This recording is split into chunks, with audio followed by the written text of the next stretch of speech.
Saudi अरब, मुत्तहदा अरब अमारात और Qatar में शवाल का चांद नजर आ गया। ईद उल फितर इतवार 30 मार्च को मनाई जाएगी। इंडोनेशिया और ब्रुनाई में चांद नजर नहीं आया। ईद उल फितर पीर 31 मार्च को मनाने के सरकारी ऐलानात कर दिए गए। वजारत खारजा के जरिए अफगान हुकूमत के सामने दहशत गर्दी का मसला मौसर तरीके से उठाने का फैसला। वजीर दाखिला मोहसिन नकवी ने इंसदाद दहशत गर्दी कमेटी को आगाह कर दिया। कहा, दहशत गर्दी से निपटने के लिए वजीर आज़म, आर्मी चीफ और तमाम स्टेक होल्डर्स एक सफ़े पर हैं। सूबों की मशावरत के बगैर कोई फैसला नहीं किया जाएगा। खैबर पख्तूनख्वा और बलूचिस्तान को दहशत गर्दी के चैलेंज से निपटने के लिए हर मुमकिन मदद फराहम की जाएगी। फ्रंटियर कांस्टेबलरी की तंजीम 9 के बाद इसे नेशनल रिजर्व पुलिस में तब्दील किया जा रहा है। इजलास को बताया गया कि national intelligence fusion and threat assessment centres के क़याम की मंजूरी दी जा चुकी है। सूबों में काम जारी है।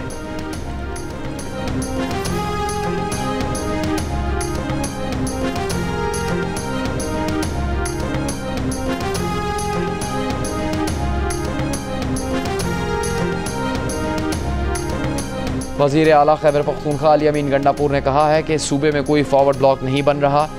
मुल्क इस वक्त बदतरीन इंतजामी और कानूनी बहरान का शिकार है। जंग और दी न्यूज़ के नुमाइंदे अरशद अजीज़ मलिक से गुफ्तगू में वज़ीर आला खैबर पख्तूनख्वा ने इल्ज़ाम लगाया कि तहरीक इंसाफ के रहनुमा और कारकुनों को मुसलसल निशाना बनाया जा रहा है।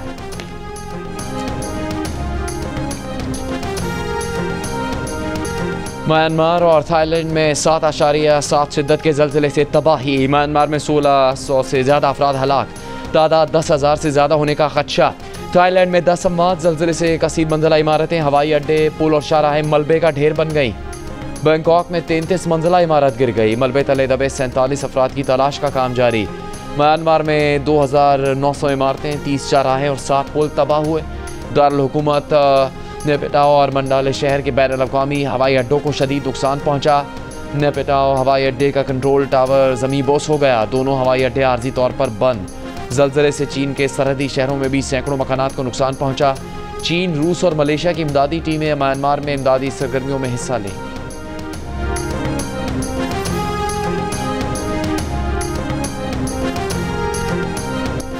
चीन के सूबे यूनान में बहादुर नर्सों ने नौमौलूद बच्चों को बचाने के लिए अपनी ज़िंदगी दांव पर लगा दी। ज़लज़ले से झूलती मैटरनिटी होम की इमारत में ख़वातीन नर्सों ने भागकर अपनी जान बचाने के बजाय वहाँ मौजूद बच्चों के तहफ़्फ़ुज़ का दलेराना फैसला किया।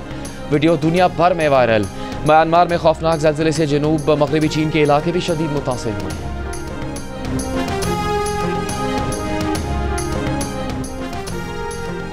सदर और वज़ीर आज़म का थाईलैंड और म्यांमार में ज़लज़ले से कीमती जानी नुकसान पर इज़हार अफसोस। सदर मुमलिकत ने कहा, दुख की इस घड़ी में थाईलैंड और म्यांमार के अवाम और ज़लज़ला मुतासरीन के साथ है। वज़ीर आज़म शहबाज शरीफ का ज़लज़ला मुतासरीन से इज़हार एकजहती। कहा, पाकिस्तान मुश्किल वक्त में म्यांमार और थाईलैंड के अवाम के साथ खड़ा है। म्यांमार और थाईलैंड में ज़लज़ले के बाद पाकिस्तानी शहरियों की मदद के लिए सिफारत खाने अलर्ट।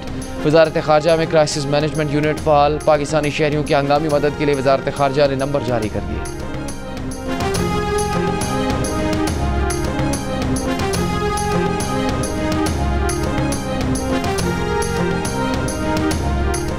भारत में अक़लियतों पर रियासती जबर के शवाहिद मौजूद हैं। अक़लियतों के खिलाफ वाक़यात हुकूमती अनासर की मिली भगत से होते हैं। भारत अक़लियतों के हुकूक़ का चैम्पियन बनने की पोजीशन में नहीं। पाकिस्तान ने भारतीय वज़ीर ख़ारजा जयशंकर के पाकिस्तान में अक़लियतों के साथ नारवा सलूक के बयान को मुस्तरद कर दिया। तर्जुमान दफ्तर ख़ारजा ने कहा, पाकिस्तान में रियासती इदारे अक़लियतों के तहफ़्फ़ुज़ को यकीनी बनाते हैं। इसके बरक्स भारत में अक़लियतों के खिलाफ नफ़रत और तशद्दुद को फ़रोग़ दिया जा रहा है।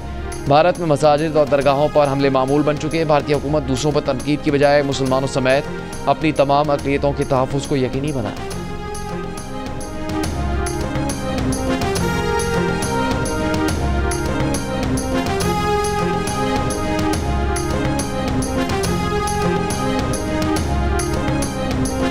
ईद उल फितर के मौके पर बानी पीटीआई के लिए कपड़ों के 4 नए जोड़े, जूते और वेस्टकोट अडयाला जेल पहुंचा दिए गए।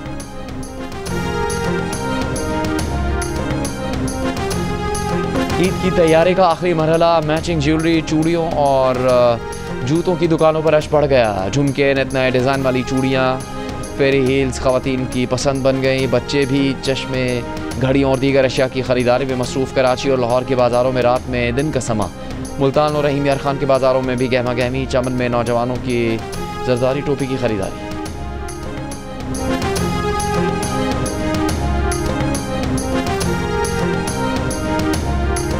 हमारे सदर साहब इस टोपी को पहनते हैं, इस वजह से जरदारी टोपी इसका नाम पड़ गया। इसकी कीमत जो है 10 से लेकर 20। ईद पर ब्यूटी पार्लर्स पर भी रश, कहीं ख़वातीन मेहंदी लगवाने तो कहीं फेशियल करवाने में मसरूफ़ है। डाई करवाने का काम भी जारी। तैयारी में मर्द भी ख़वातीन से पीछे नहीं, सैलून्स पहुंच रहे हैं। कहते हैं ईद पर अच्छा नजर आने के लिए हेयर कट और फेशियल ज़रूरी है।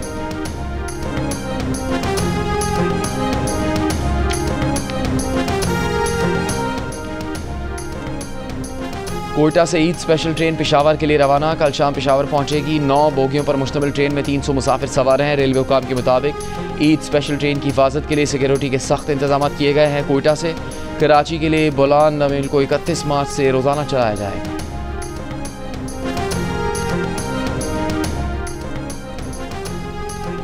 पंजाब के 59% अवाम ने वज़ीर आला मरीम नवाज़ के माहौल, जंगलात और जंगली हयात 2 इक़दामात को सराहा। अर्थ पीपल ग्लोबल के ज़ेर एहतमाम सर्वे में 64% शहरियों ने जंगली हयात के कवानीन में बेहतरी को तस्लीम किया। 70% शहरियों ने पंजाब हुकूमत के इक़दामात में रज़ाकाराना शमूलियत पर आमादगी ज़ाहिर की। सर्वे के मुताबिक शहरियों ने जंगलात की कटाई, जानवरों के मस्कन की तबाही, मौसमियाती तब्दीली और आलूदगी को जंगली हयात के लिए सबसे बड़ा ख़तरा करार दिया।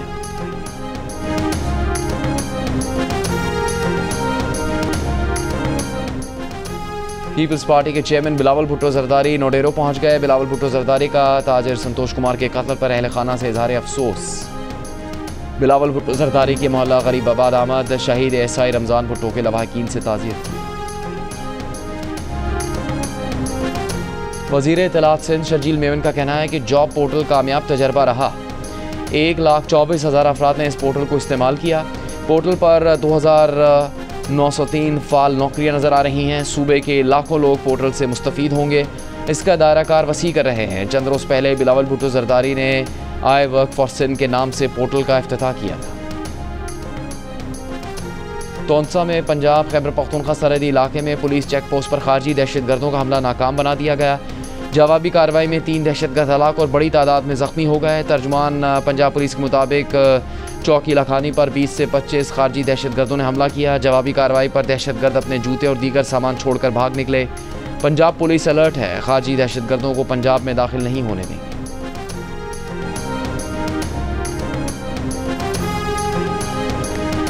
वज़ीर इत्तलात पंजाब अज़मा बुखारी का कहना है कि अली अमीन गंडापुर ने कभी अमन अमान पर ब्रीफिंग नहीं ली। उन्हें 6 अरब रुपए CGD को मजबूत करने के लिए दिए गए। वो कहाँ गए? PTI वाले तालिबान के भाई हैं, इसीलिए इनके खिलाफ नहीं बोलते। पंजाब में पुलिस को दहशतगर्दों के खिलाफ वसाइल फराहम किए गए। पुलिस के महकमे को मजबूत बनाया गया।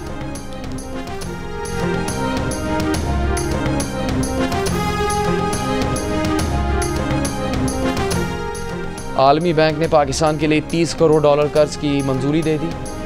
कर्ज पंजाब क्लीन एयर प्रोग्राम के तहत फराहम किया जाएगा। रकम पंजाब में फ़ज़ाई आलूदगी के खात्मे के लिए खर्च होगी। आलमी बैंक के मुताबिक कर्ज से सूबाई हुकूमत के स्मॉग में कमी के एक्शन प्लान को तक़वियत मिलेगी। इस्राएली फ़ौज की गज़ा पर बमबारी जारी। सुबह से अब तक मज़ीद 20 से ज़्यादा फ़लस्तीनी शहीद। मिस्र और कतर की सालिसी में गज़ा जंगबंदी बातचीत में पेशरफ। हमास ने जंगबंदी के बदले 5 यरगमालियों को रिहा करने पर इत्तेफाक कर लिया। इस्राएली मीडिया का दावा है कि इसराइल ने 10 यरगमालियों की रिहाई का मुतालबा किया है।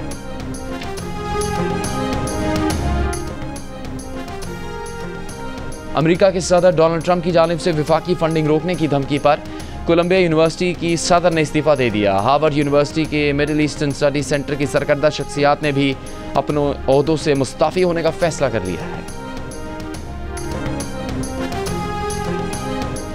तुर्की में बरतरफ इस्तंबुल के मेयर इकरम इमामोग्लू की गिरफ्तारी के खिलाफ बड़ा एहतजाज। इस्तंबुल में हज़ारों अफराद की रैली। इमामोग्लू की रिहाई का मुतालबा। बदउनवानी के इल्ज़ाम में इकरम इमामोग्लू को गुज़श्ता हफ्ते गिरफ्तार किया गया। उनकी गिरफ्तारी के खिलाफ मुजाहरों में अब तक तलबा और सहाफ़ियों समेत 2000 से ज़्यादा मुजाहिरीन गिरफ्तार किए जा चुके हैं। वज़ीर आज़म शहबाज शरीफ का अमीर कतर, ओमान के सुल्तान और ताजिक सदर इमाम अली रहमान से टेलीफोनिक रब्ता। तीनों रहनुमाओं को ईद उल फितर की मुबारकबाद दी। दौरा पाकिस्तान की दावत दी। वज़ीर आज़म ने मिस्री सदर अब्दुल फतह अल सीसी से भी टेलीफोनिक रब्ता किया और उन्हें ईद की मुबारकबाद दी।